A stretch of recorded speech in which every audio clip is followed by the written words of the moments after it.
Let me tell you about one of the weirdest games I've ever played in Eternal Return. So I like watching Eternal Return streams, and you can find me hanging out in the live creators chats. Usually I'm lurking, but I'll type some stuff occasionally. So I was watching replays in Wraith Kira's chat, right? If y'all don't know him, he does really detailed breakdowns of patch notes and showcases some high level gameplay. Anyway, we were watching some replay of some KR ranked, and someone was playing Healing Factor Throw Auto Attack Sissela. Yes, Sissela, the character that's known for doing immense amount of burst damage with her bowling ball head ass, shuriken tossing head ass, old school Peltor and abusing head ass, was being played as a throw auto attacker. I was intrigued to say the least, so I made my own build for it and queued it up.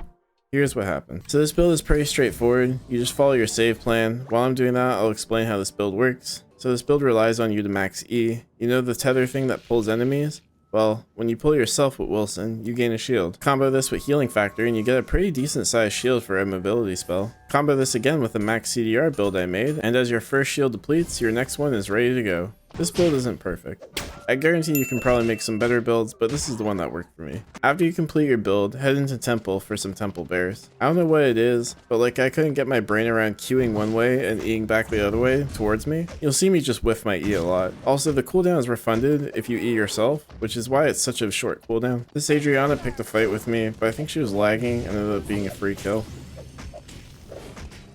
I TP'd in the factory to fix my food situation and ran into an Elena. Here you can really see how much damage I'm doing with my auto attack. Sissela gets an auto attack buff on her passive when Wilson is returned to her. Since you're pulling yourself to Wilson, you basically have it as soon as it comes off cooldown. It just makes the first hit slow. I unfortunately didn't get the kill on Elena. You do have to sacrifice your chase potential because you're eating yourself all the time, but I did end up getting the meteor in factory. I TP'd into Av, got my hunts and watch, and made cube watch. Attack speed feels really good, but you gotta be careful not to lose too much skill amp. Your E-shield does scale on amp, and it does have a cast time, so you don't want too much attack speed. I TP'd in the dock because it was day 2 and Alpha was still alive for some reason. Wasn't sure what was going on, but a Shoichi jumped on me. Fortunately for me, this was still during the patch where if a dagger hits your shield, Shoichi just doesn't get a dagger from it.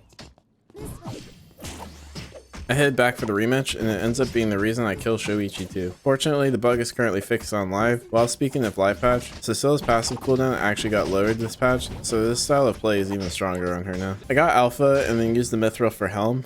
I was feeling pretty good with 3 transitions. I want to note that you can input buffer the pull and it will pull you through CC. Here I got stunned by a bear, but I'm still pulled to safety. And Ekion decides to take a fight with me, but I don't think he knew what he was getting himself into. I pretty much am at the point where I don't need to constantly shield myself, and I can just stand still and auto him down. I do think at some point it's more beneficial to pull enemies for E for the micro stun, probably when your attack speed gets high enough. This Wick take is pretty sloppy because I've only played this character a handful of times before this video, but as you can see, it goes down pretty quickly. If you're a better kiter than I am, I'm sure you can burn it down much quicker and have more health than I did. Without much time left to get transitions, I just picked a final zone and waited for my fight. The Yuki opted into fighting me, and disarm was going to be a little bit problematic. Fortunately, he clipped the statue and wasn't able to do much against me. As for Alex, I just pulled him in for the stun and kited him with smokescreen. We both played this pretty poorly, but I think if we both played it properly, I still would have came out on top. Anyway, yeah.